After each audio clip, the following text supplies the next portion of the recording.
Today we going to the Netherlands, and I want to. Hopefully, I pronounced this right. Groningen or Groningen, the world cycling city. Now, if you've been on my channel for a while, you know I talk about how I love to cycle. Especially e-bikes. I enjoy being out there and cycling. So I definitely appreciate any place that is cycle friendly. So with that being said, we're smoking all my dragons, divine righteous almighty greats over achieving never slacking, and we going to the Netherlands. I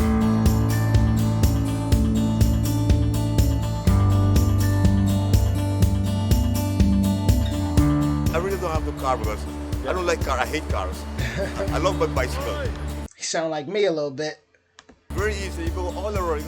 All my shoppings in my in my fietstassen. How much does that weigh, do you think? Well, I think 20 kilos. Well, distances are short, so that makes it very easy. And especially here in the town, it's easier by bike than by car, so a lot easier actually.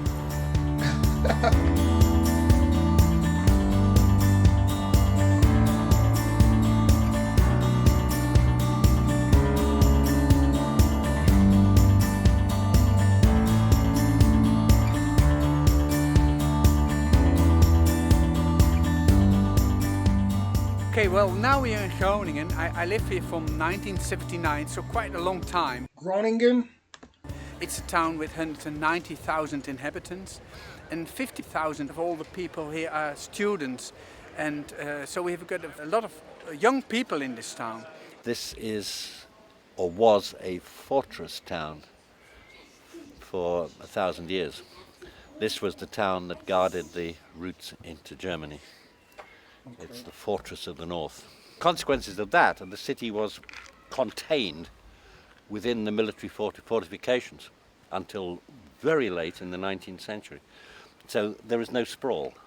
It didn't expand outwards, which meant, of course, that now we say, hey, we've got a wonderful compact city and we can reach everything by foot or bicycle or whatever. Well, in 1972, Groningen get a left-wing local government.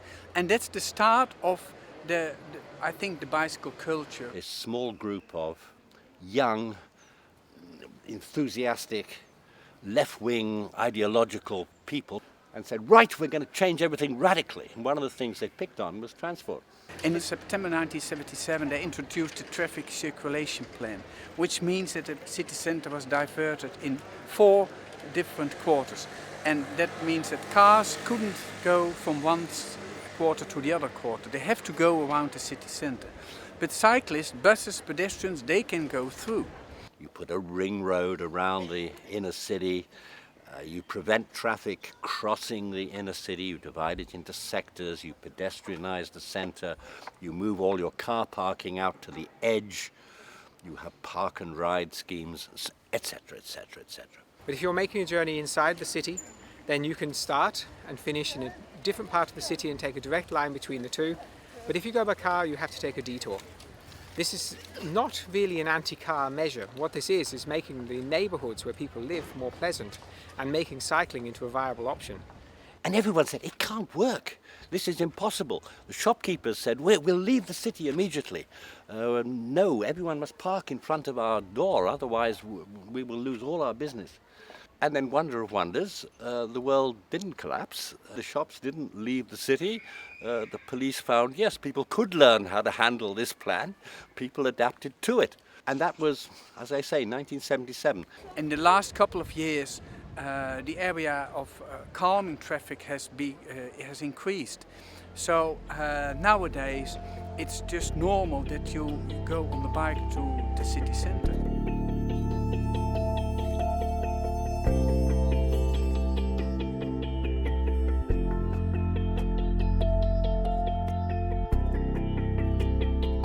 In Groningen, the average person cycles 1.4 times a day.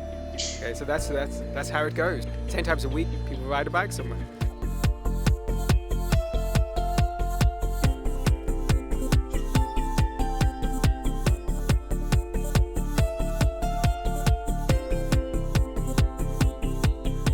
It's a very comfortable way of transportation. Above everything, it's very, very economical. So you don't have to pay for buses or trains. With a bike I go through downtown, through the center of Groningen, and then I'm at my work. When I use my car, I have to go through the ringweg, they call it here. So it takes about, I think, half an hour, and with my bike it's 10 minutes. I tell y'all, on my e-bike, I be flying places. I get there way quicker than cars. You need your bike here definitely, because you need it to go to university, you need it to go to party. You can transport everything on the bike, so you see people here riding like, you can even transport the fridge if you want to. Then you put the fridge on the back of the bike and you just push the bike, but it will bring it somewhere somehow.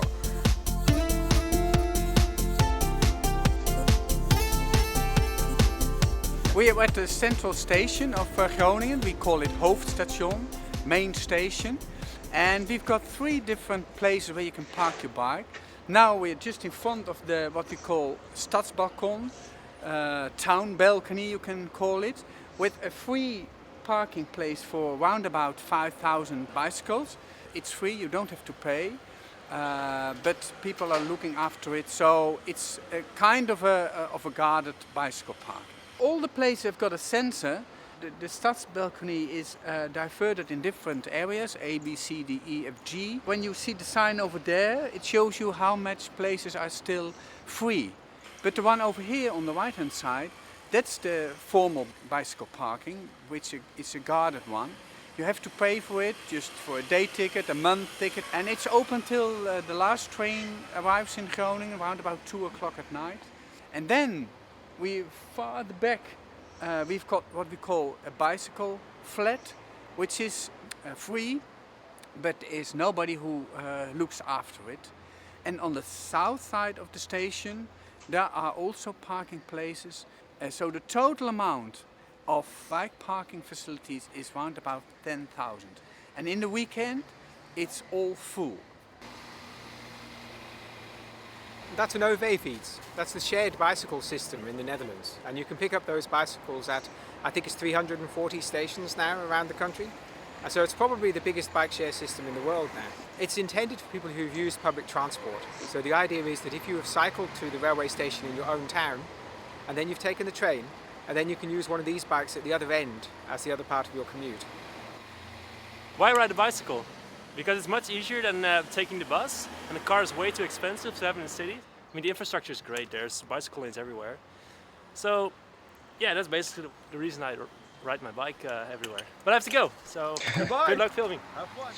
You're not going to get a cycling revolution by having a few 30-kilometre-an-hour streets. You're not going to get it by building just a few cycle paths. And you're not going to get it by traffic calming just a few streets either.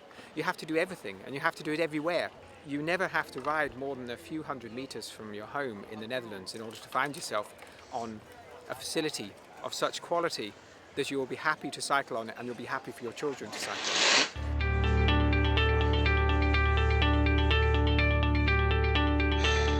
Excuse me, y'all. I'm trying to survive through my allergies, so if y'all hear me blowing my nose, my apologies.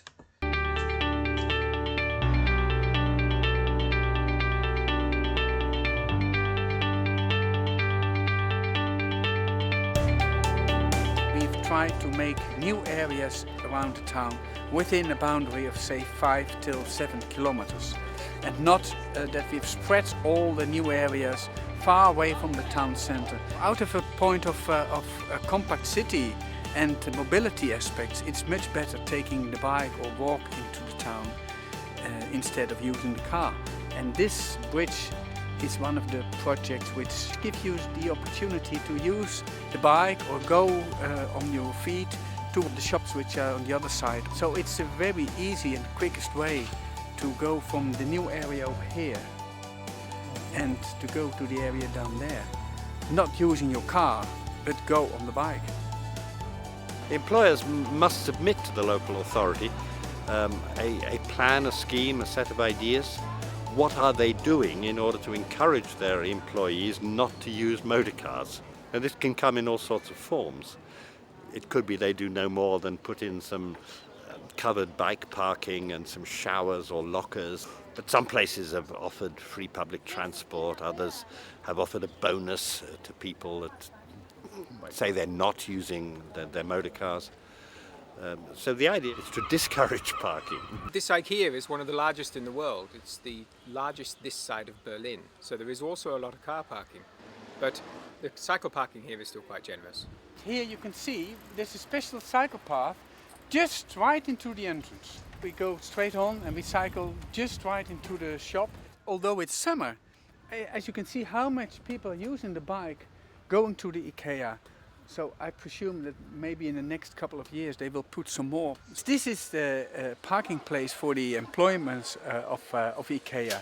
And you can see that most of them are coming on the bike and use the bike place to park their bike. Yeah, I think it's great because one, you save room for the customer because we don't park there. And if you have a private stelling place, it encourages people to go on their bike. It's quite common to see students moving house with these because there were 50,000 students in Groningen and you can hire these for just $2.50 an hour, and so people will hire one of these to move house. So you'll see students riding through the town with all of their worldly goods on the backfeeds.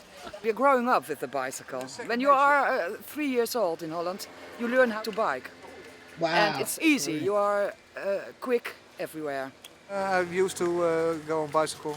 It's cheap, it's good for the health, for your movement, and handy. Yeah. Greetings, bye. In the car you're always alone, and on the bike it's funny, you interact with other people. On the street you talk, you laugh.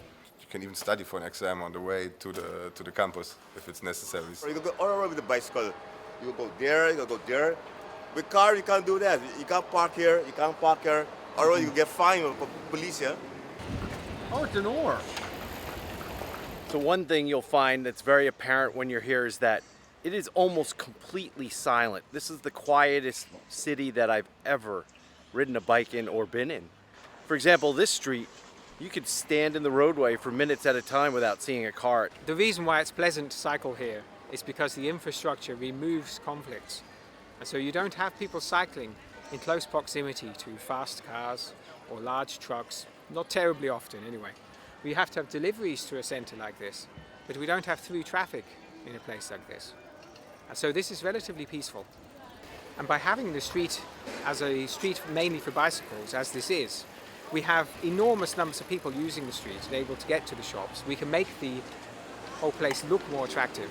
So the first thing you see when you come out of the train station is this massive bike parking structure. The taxi stand is located away from the front of the station. Over there, that very small parking lot, that's where you can get a taxi. You don't have taxis jostling for customers. If you want a taxi, you have to go and seek it out. Okay, well, we are here in the northwestern part of Groningen, the Korrewegwijk. It's built in the 1930s, and behind me you will see the canal, which is the Van Starkenborg Canal. It's the canal which leads from Amsterdam to Germany. So it's an important canal. A lot of ships are here the whole day and the whole night. It's open 24 hours, 6 days a week. Behind here is a suburb area with a lot of young people, with young children. They all have to go to work, go to school. They have to pass the bridge. 13,000 cyclists each day will pass this bridge. It's an old bridge, it's a swing bridge. It will open sometimes 10 minutes, so it will take a long time when you can pass. That means that we have made these separate bridges which you can use when the bridge is open. So you never can say when you have to go to school, well, I'm late because the bridge was open. It gives you options. Some people will wait, some people take the bridges just behind the swing bridge. In the morning hour, you might see that a lot of people will use the separate bridge to go to their work. But when you go home and you think, well, I've been working for a long day, I will wait.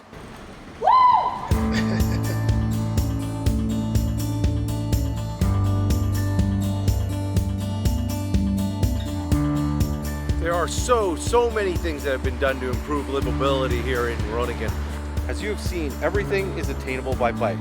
Through smart transportation planning, all obstacles have been removed, and the result is a beautiful city that's quiet, healthy, and fun, and pleasant. Like say if you want to go to the movie theater, there are hundreds of bike parking spaces out front and hundreds more protected in a garage out back. But that's just something that's not remarkable in the Netherlands. Look at the quality of the pathways throughout the city. The brick pavers are flawless in spots. It's hard to find a defect anywhere or a spot where it's uneven. Maintenance is a priority because they want people to have a smooth ride. That's because the city does not encourage traveling by car, and thus the money they save, they can continue to build beautiful places that you can walk on and bike on and take transit on, and yes, even drive your car when you need to.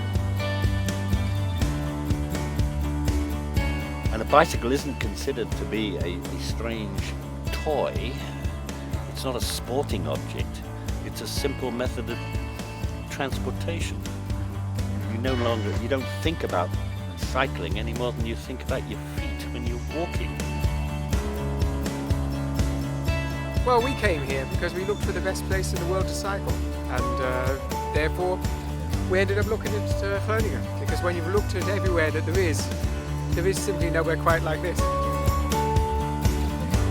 So because using your bike, you can go in the town, have a drink like the students behind me, or go to the town, go to the market, go to your work, go to see your friends.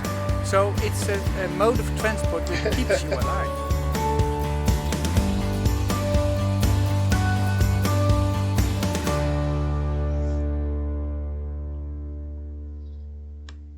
Safe to say the Netherlands got it figured out.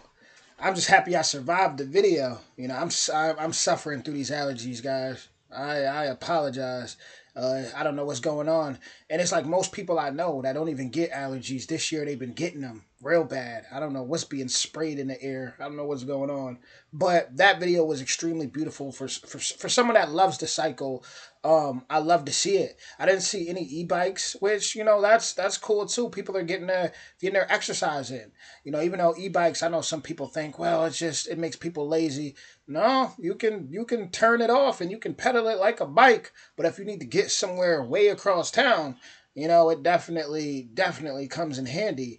I love how they're very smart out there, where they built like those other paths on a bridge, which is crazy. They said 30,000 people cross that bridge a day, but they built those other paths so people are never late. Like, you can tell everything that they do is for the people. They're not just doing it for, you know, money. No, they're working for the people, and they always keep the people in mind. The town I live at in Pennsylvania, it's not bike friendly at all. You pretty much got to go on a highway just to get to public, you know, certain places like the mall. So to see bike friendly places, it's awesome because they're catering to the people, and you can tell the people are happy. Kids are happy. Everybody has a way to get around. Everybody's getting exercise. Everybody's seeing the air, you know, they're tasting the air. They're out there seeing things. You know, I feel like certain things you'll miss in a car, right? That you wouldn't miss on a bike. So, like I said, I'm trying to get through these allergies. Yeah, it's no joke. I may be smiling, but eyes are itchy. Nose feels like chlorine's in it. Ugh. I've been trying everything in the book. But I'm going to wrap this video up. With that being said, oh yeah, for those new people that be commenting, I've been getting some new comments where people are like, oh, you Americans, make the video bigger.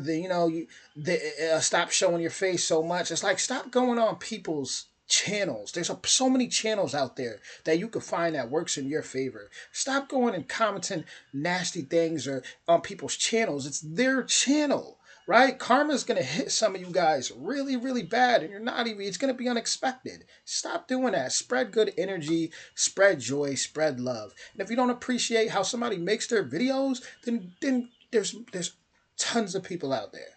With that being said, enjoy your day. Much love.